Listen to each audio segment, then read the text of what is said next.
In this video, we're going to solve rational equations.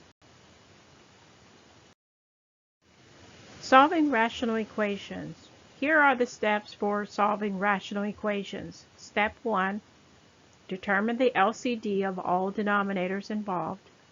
Step 2, multiply all parts of the equation by the LCD to clear the fractions. Step 3, solve the resulting equation. Step 4, check that the proposed solution is in the domain and discard any values that are not. Okay, so let's proceed to step 1, which is to identify or determine what the LCD of the denominators. So in terms of the coefficients, I have the number 2, I have the number 3, and the number 6, and I want to know out of those three numbers what is the least common multiple, or in other words the smallest number that all of them share in common, and that number would be 6. I have one variable involved, and that one variable x appears at most in either of the three denominators only once, so therefore my LCD is 6x. Step 2, what do I do with my LCD? I'm going to multiply all three parts of the equation by the LCD so that I can clear the fractions. Once I do my cancellations, because looking at the first term, inside 6 is 2 times 3. So I'm going to cancel the 2 out of the 6, and I'm also going to cancel the x. And that's going to leave me with just a 3 from that 3x. In the middle term, we canceled out the 2.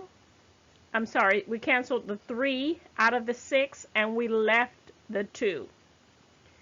With the last term, we were able to cancel the entire denominator because we had a 6x up top. Anything on the side is the same thing as being on top. Now that we've done our cancellation, let's see what we're left, which, by the way, when you do this, the whole purpose of doing this, multiplying by the LCD, is to get rid of your fraction or your rational expressions.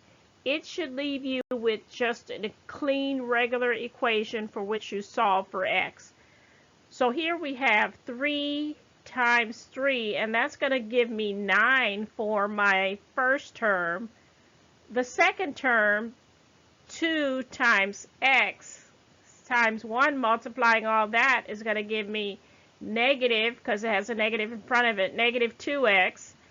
And then my last term, the only thing was left was a 5. So my equation is 9 minus 2x equals 5. My next step for solving this equation, and by the way, you know with solving equations, there's no one way of solving it as long as you follow the rules for equation, which is to get the variable by itself.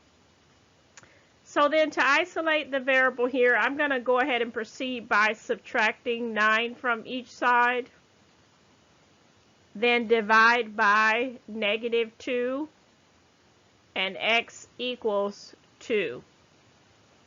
So anytime you get a solution, you have to always check real quick and make sure that your solution by plugging it in does not make the bottom undefined, because if it does, then we have to throw out or discard that solution.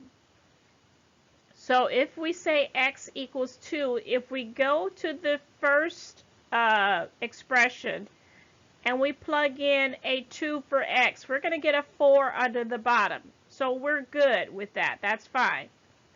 The second expression, you're always going to have a 3 there. Let's go to the third. If I put a 2 here, that's going to leave me with a 12 on the bottom. That's fine. That means that my answer is not going to cause the bottom to be undefined if I were to plug it in. So I get to keep my solution. Okay, now let's go ahead and check that solution. If we were to plug that into the original equation of 2, When it leaves you with both sides being the same, that is your proof that that value is indeed your solution to the equation. And there you have it, solving rational equations.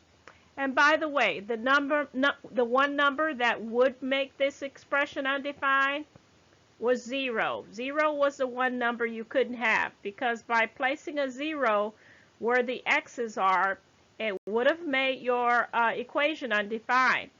But we didn't get a solution of 0, so we're good. We get to keep our solution. The answer is x equals 2.